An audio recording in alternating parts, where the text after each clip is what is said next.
ସମ୍ବଲପୁର ଜିଲ୍ଲା କୁଚିଣ୍ଡା ଏନ୍ଏସି ପରିଚାଳିତ ଏମ୍ସିସି ପରିସର ଓ ଗେଟ୍ରୁ ମୁଖ୍ୟ ରାସ୍ତାକୁ ସଂଯୋଗ କରୁଥିବା ରାସ୍ତାର ଉଭୟ ପାର୍ଶ୍ୱରେ ସମ୍ବାଦ ସାହିତ୍ୟ ଘର କୁଚିଣ୍ଡା ପକ୍ଷରୁ ମେଗା ବୃକ୍ଷରୋପଣ କାର୍ଯ୍ୟକ୍ରମ ଅନୁଷ୍ଠିତ ହୋଇଯାଇଛି।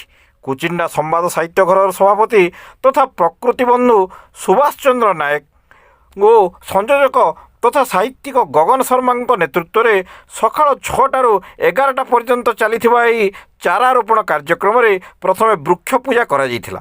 ଏହାପରେ ବିଭିନ୍ନ ସ୍ଲୋଗାନ ଦେଇ ପ୍ରାୟ 400 ଚାରା ସେହି ଅଞ୍ଚଳରେ ଲଗାଯାଇଥିଲା। କୁଚିଣ୍ଡା ଏନ୍ଏସିର ସହଯୋଗରେ ଆୟୋଜିତ ଏହି କାର୍ଯ୍ୟକ୍ରମରେ ଅନ୍ୟମାନଙ୍କ ମଧ୍ୟରେ କଲଟେଇପାଲି କନିଷ୍ଠ ମହାବିଦ୍ୟାଳୟର ଅଧ୍ୟକ୍ଷ ଡିଲେଶ୍ୱର ବେହେରା, ସ୍ୱେଚ୍ଛାସେବୀ କୁମୁଦିନୀ ସାହୁ, ଅଲିଭା ସିଂ ନାୟକ, ଅଜୟ ମହାନନ୍ଦିଆ, ଆକାଶ ମହାନନ୍ଦିଆ, ମଞ୍ଜିତ ମହାନନ୍ଦିଆ, ବର୍ଷା ମହାନନ୍ଦିଆ, କବିତା ମହାନନ୍ଦିଆ, ଲଳିତା ମହାନନ୍ଦିଆ ଓ ସୁନିତା ବଞ୍ଚୁର ପ୍ରମୁଖ ସକ୍ରିୟ ଅଂଶଗ୍ରହଣ କରିଥିଲେ।